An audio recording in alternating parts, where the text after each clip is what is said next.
Hi everybody, welcome back to my channel, Candy's Recovery Journey. First, before I get into reading the last part of our step 4 and It Works How and Why, I just want to put a shout out there to Nicole over at Real Talk Recovery and say, girl, I am so proud of you. Keep doing what you're doing. Protect yourself and your family at all costs. We all have your back. We know you've got ours. Do not let these motherfuckers win. Send them and their shit packing, girl. You're better than them all 7 days of the week. And I love you. And I also want to put out there that as of last night, I am 10 months clean. And that is through the help of Nicole, a good MAP program, and an even better therapist. That's the most important part about medication-assisted treatment, is you don't just get the medication and take the medication and think things are going to be great, because that's not how it works. You know, you might stop using for a while, but without the treatment aspect, you will relapse. It is a given. I have seen more people than not think that they didn't need to see a counselor. They didn't need to do exactly what the doctor said. They could pop in, get their prescription, take it, be fine. Not the case. So, make sure if you are going into a MAP program, whether it be methadone, Suboxone, Vivitrol, Bunavil, Zubsolv, any of it, make sure you are getting therapy. Therapy is the most important part. I cannot stress that enough.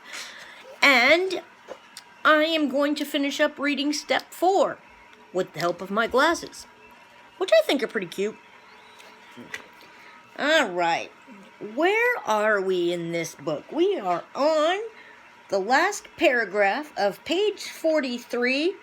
If you have the book, you can follow along with me, and I'm just going to pop in some notes here and there and my own personal thoughts.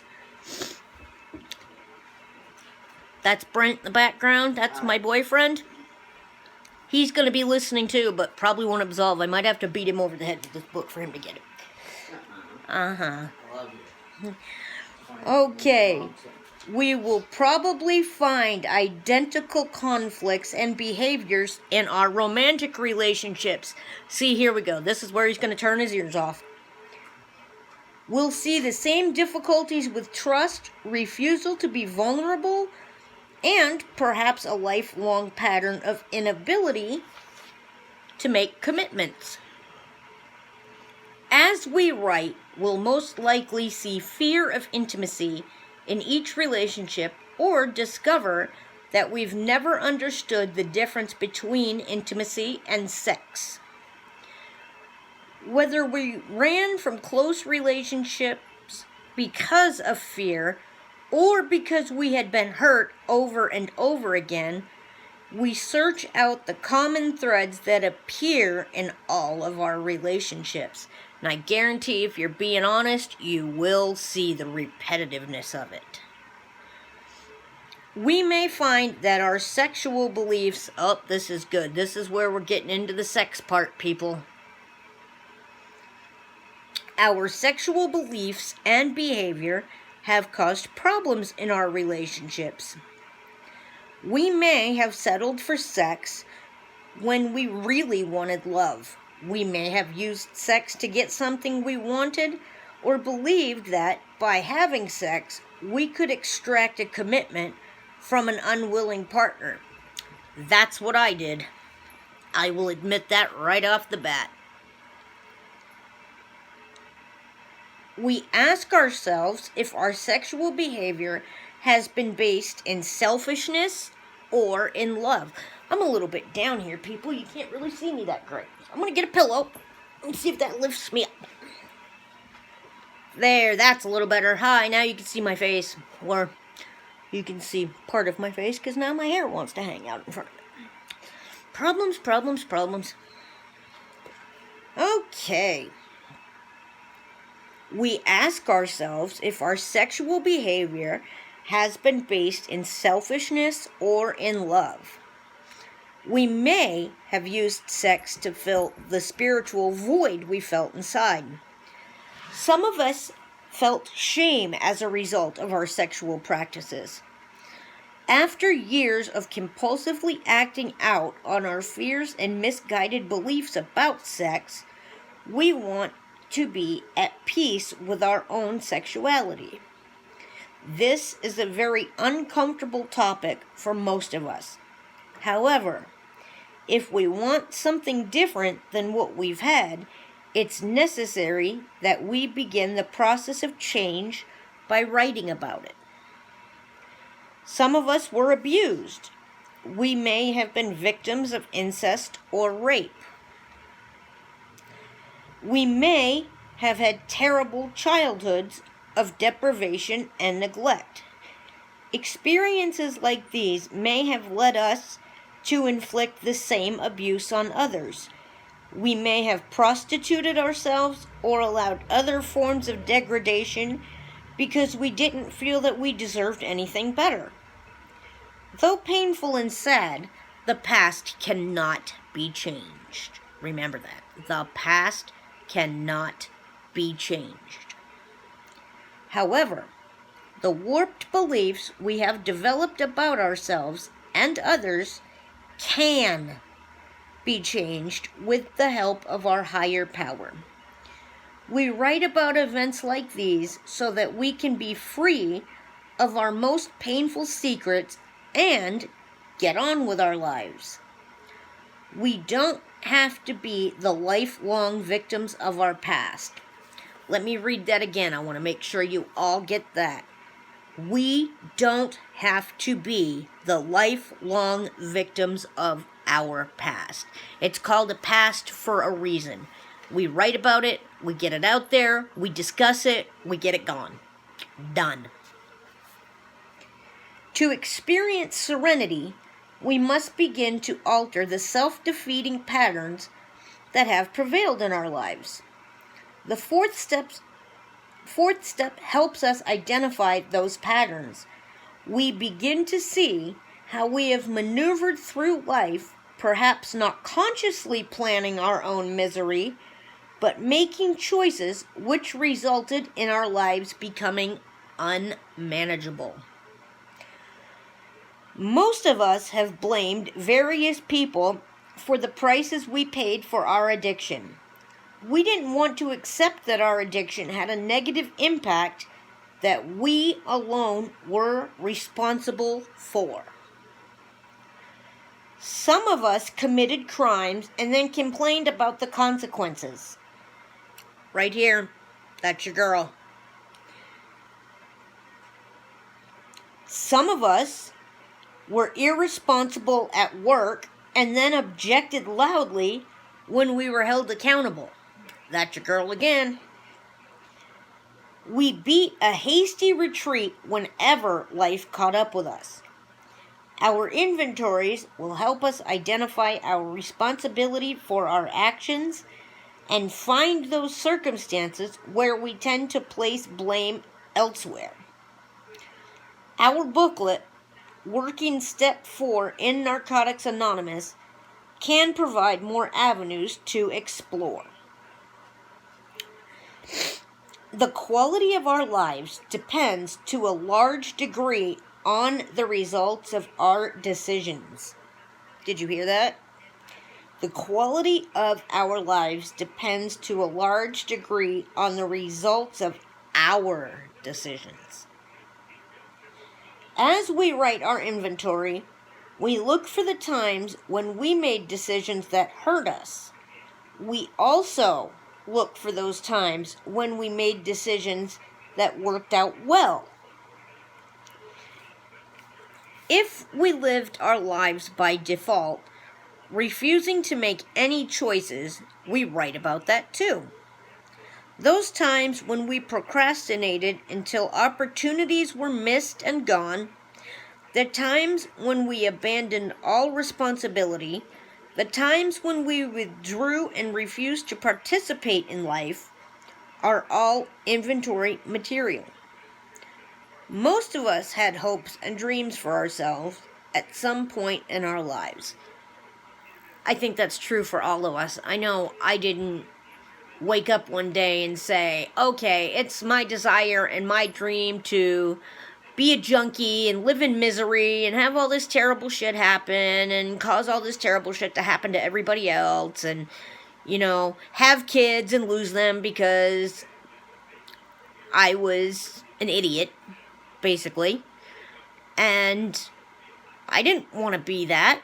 I wanted to be a mother. I wanted to have a family. I wanted to have a career and a life. And I decided to throw those things away for, the fast track to escape it all. It got a little bit too hard, and I decided a substance could take that away. And I was off and running.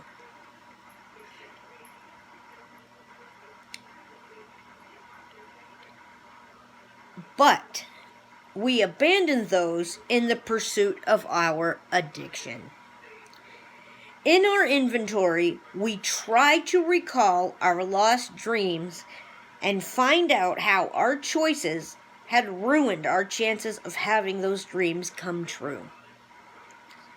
We ask ourselves when we stopped believing in ourselves and when we stopped believing in anything outside ourselves. Through this process, our lost dreams may reawaken. We dig deep to learn how we lived in conflict with our own morals and values.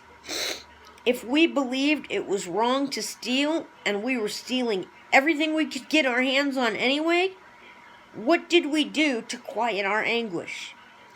If we believed in monogamy but were unfaithful to our partner, what did we do so that we could live with our compromised principles?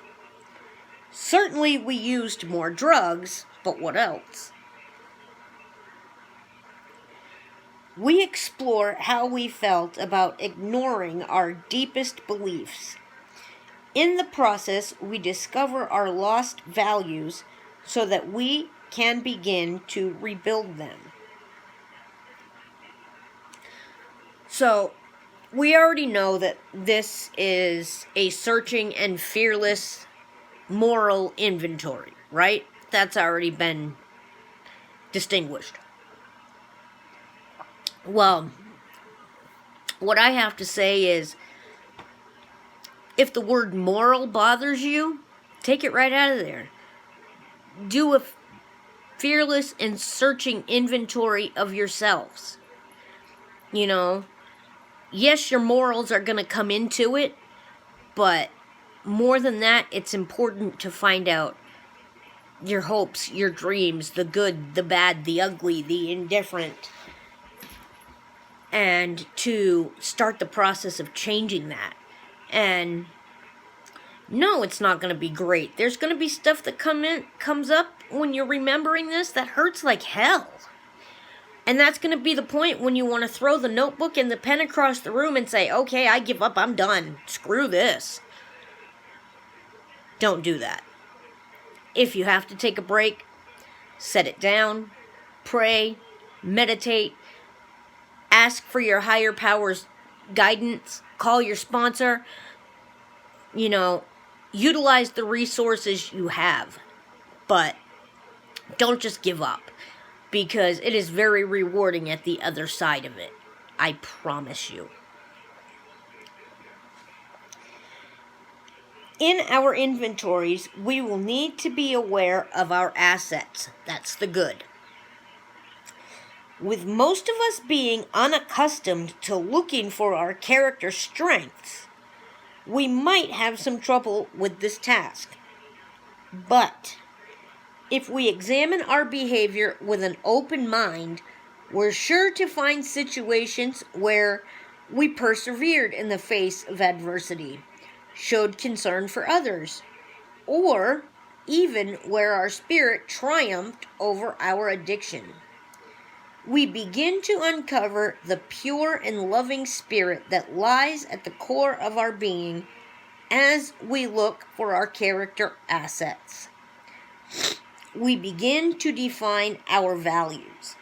We learn what we can do, and more importantly, what we can't do if we want to lead productive and fulfilling lives.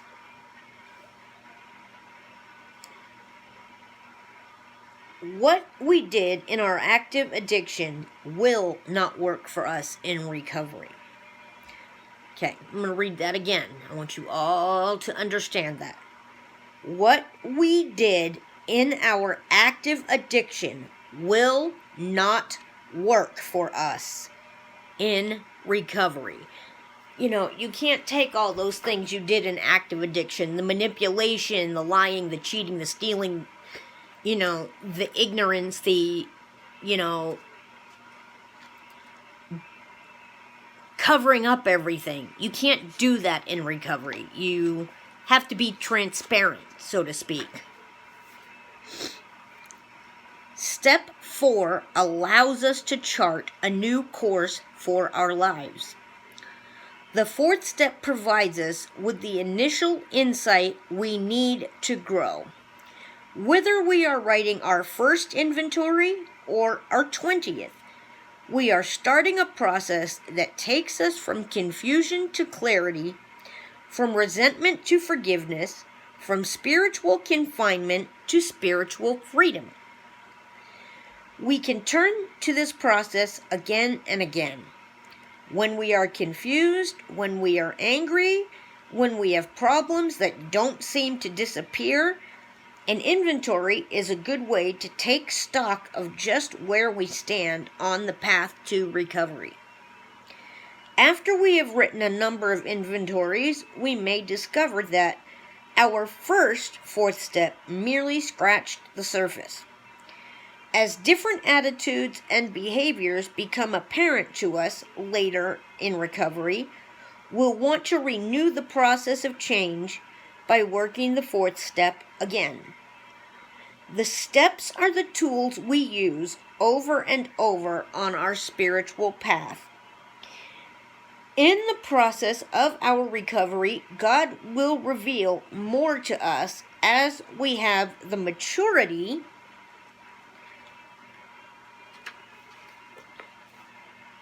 and the spiritual strength to understand it.